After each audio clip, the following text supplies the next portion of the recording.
آپ حضرات محفل کے تقدس کو برقرار رکھیں اور نظم و ضبط کی خلاف ورزی نہ کریں۔ جو دوست آگے بڑھ کر اسٹیج کی طرف آتے ہیں اصل کے اندر وہ پورے پروگرام کو خراب کرنا چاہتے ہیں۔ میری ان سے گزارش ہے کہ اپنی نشستوں پر تشریف رکھیں، حضرات کی زیارت کریں، بزرگوں کی زیارت کریں اور ان کی قیمتی باتیں سنیں۔ یہی اس محفل کا اصل پیغام ہے۔ اب آپ حضرات کے سامنے ہمارے انتہائی محترم اور ہمارے انتہائی بزرگ امیر عالمی مجلس تحفظ ختم نبوت جامعۃ العلوم الاسلامیہ بن نوری ٹاؤن کراچی کے محتمم صدر وفاق المدارس العربیہ پاکستان کے اندر اپنے علمی حوالے سے سب سے منفرد شخصیت حضرت مولانا ڈاکٹر عبدالرزاق اسکندر صاحب ہمیں کچھ نصیحتیں اور کچھ باتیں ارشاد فرمائیں گے۔ تمام حضرات انتہائی توجہ اور ادب کے ساتھ ان کی باتیں سماعت فرمائیں۔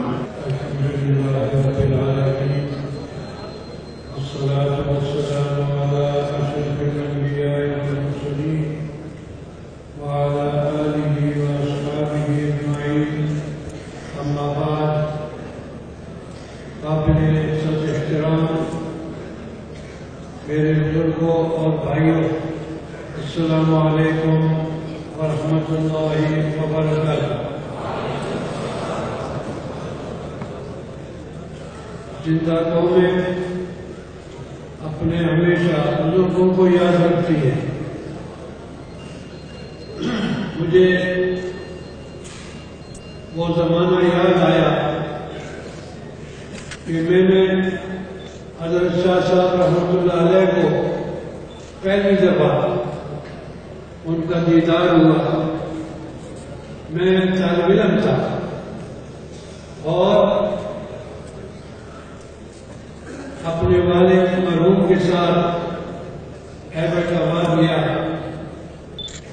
وہاں میں نے دیکھا کہ ڈبی والا اعلان کر رہا ہے اور کہہ رہا ہے کہ پہلے میری بات سنو پھر کسی اور سے بات کرو۔ تو اعلان یہ تھا کہ آج 10 بجے حضرت شاہ صاحب رحمۃ اللہ علیہ کے بارے میں کہ وہاں کمپنی باغ میں ان کا بیان ہوگا۔ تو ویسے بھی سنتے آئے تھے، ابھی تک دیکھا نہیں تھا، تو میں نے اپنے والد صاحب مرحوم سے اجازت لے کر میں سیدھا کمپنی باغ چلا گیا۔ وہاں دیکھتا کیا ہوں کہ اسٹیج پر حضرت شاہ صاحب رحمۃ اللہ علیہ بیٹھے ہوئے ہیں اور اتنا اللہ نے ان کو روک دیا تھا کہ جیسے ایک شیر بیٹھا ہوا ہو۔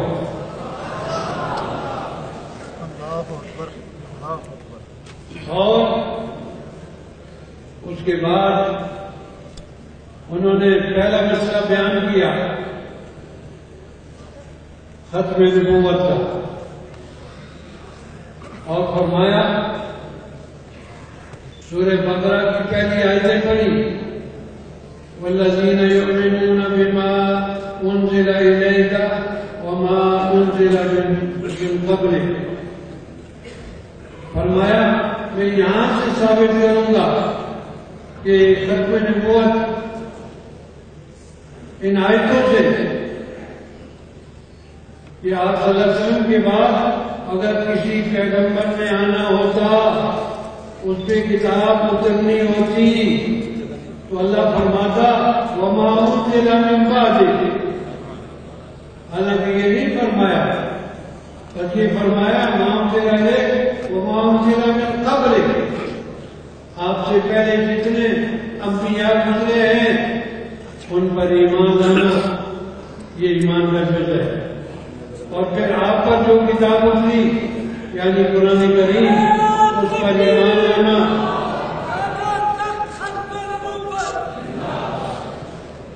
حضور صلی اللہ علیہ وسلم فرما رہے ہیں لا نبی بعدی، میرے بعد اب قیامت تک کوئی نیا نبی نہیں آیا۔ تو اب اگر کوئی نبوت کا دعویٰ کرتا ہے تو اس کے معنی یہ وہ جھوٹا نبی ہوگا، دجال ہوگا، کذاب ہوگا، نبی نہیں ہو سکتا۔ اس لیے کہ آپ صلی اللہ علیہ وسلم نے نبوت کی نفی کر دی ہے۔ میرے بزرگوں اور بھائیوں، میرا کہنے کا مقصد یہ ہے، خاص طور پر جو علماء کرام ہیں جو ہر جمعے کو عوام کو خطاب کرتے ہیں، میں ان سے عرض کروں گا کہ حضرت شاہ صاحب رحمۃ اللہ علیہ کے ان بیانات میں ہمارے لیے بہت بڑا سبق ہے۔ مخاطب کو دیکھ کر اور ان کی سطح کو دیکھ کر ان کے مطابق بات کرنی چاہیے، اور ایسا نہ ہو کہ موضوع کو انسان چھوڑ کر دوسری چیزوں میں مبتلا ہو جائے، اور نہ یہ بھی چاہیے کہ ہر جمعے کو ایک ہی موضوع کو بار بار دہراتا رہے، یہ بھی اچھا نہیں ہے، یہ کمزوری کی علامت ہے۔ مجھے اس میں ایک لطیفہ یاد آیا، آپ کی سستی دور کرنے کے لیے وہ بھی آپ کو سنا دیتا ہوں۔ ایک مولوی صاحب تھے، ہر جمعے کو کربلا کا واقعہ سنا رہے ہیں۔ کوئی جمعہ ایسا نہیں ہے کہ کربلا کا واقعہ نہ ہو۔ اس محلے کی دوسری مسجدوں کے جو ائمہ تھے، انہوں نے سوچا کہ مولوی صاحب کو اور اس موضوع سے ذرا ہٹانا چاہیے۔ انہوں نے کسی مسجد میں ان کو دعوت دی، اور دعوت دینے کے بعد ان سے کہا کہ مولانا آپ سورہ کوثر کی تفسیر بیان کریں تاکہ یہ اپنے اس موضوع سے ہٹ جائے۔ لیکن اس مولوی صاحب کی ایسی مزاج خراب ہو چکا تھا کہ وہ جب ممبر پر بیٹھے عوام سے پوچھتے ہیں بتاؤ یہ آیت کس پر اتری؟ سب نے کہا حضور صلی اللہ علیہ وسلم پہ اتری، اور اس کے بعد کیا کہتے ہیں، اور یہ حضور صلی اللہ علیہ وسلم حضرت حسین کے نانا تھے، وہ حضرت حسین جو کربلا میں شہید ہوئے، اور پھر کربلا کا سلسلہ شروع کر دیا۔ تو بھائی یہ اچھا نہیں ہے۔ تو شاہ صاحب کے ان بیانوں میں ہمارے لیے سبق ہے کہ ان کے سامنے اگر اسکول کے بچے ہیں تو اس موضوع میں ان کا خیال رکھا گیا ہے تاکہ ان کی سمجھ میں ختم نبوت کا مسئلہ صحیح معنی میں آ جائے۔ اس لیے انہوں نے ان کی مثال دے کر فرمایا نو مین ان دا ہاؤس والی مثال دی ہے۔ اس لیے میں اپنے بزرگوں سے علماء سے یہ عرض کروں گا کہ آپ اپنے درسوں میں جمعے کے بیان میں اچھی طرح تیاری کر کے جس چیز کی جس موضوع کی ضرورت ہے اس میں عوام کو اب ان کے دین کی باتیں سنائیں۔ میرے بزرگوں اور بھائیوں، ہمیں دین کے بغیر ہمارا چارہ نہیں ہے، اور یاد رکھیے دین وراثت میں نہیں ملتا، دین سیکھنے سے آتا ہے، دین سیکھو اور اس پہ عمل کرو، علماء سے پوچھتے رہو، اس پہ عمل کرو۔ اللہ تعالیٰ کا حکم ہے فَاسْأَلُوا عَلَى ذِكْرِ إِن كُنتُمْ لَا تَعْلَمُونَ۔ اگر تم عالم نہیں ہو تو علماء سے پوچھ کر اس پہ عمل کیا کرو، یہی راستہ ہے بھائی۔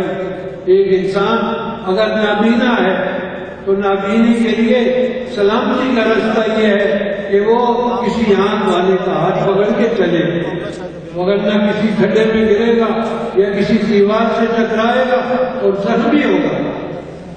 اس لیے جو شخص عالم نہیں ہے اس کی مثال اندھے کی ہے، تو ضروری ہے کہ ہم علماء کے پیچھے چلیں، علماء کی عزت کریں۔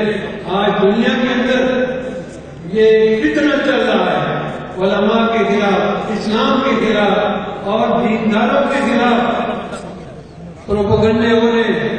یاد رکھیے آپ مسلمان ہیں، آپ کو بھی اللہ اور اللہ کے رسول صلی اللہ علیہ وسلم پہ آپ کا ایمان ہے، اس لیے جب تک کہ یہ ایمان ہے ہمیں دین سے ہم دور نہیں ہو سکتے۔ دین ہمارا بنیادی عقیدہ ہے، اور دین کے بغیر نہ ہماری دنیا کی زندگی ہے نہ آخرت کی زندگی ہے۔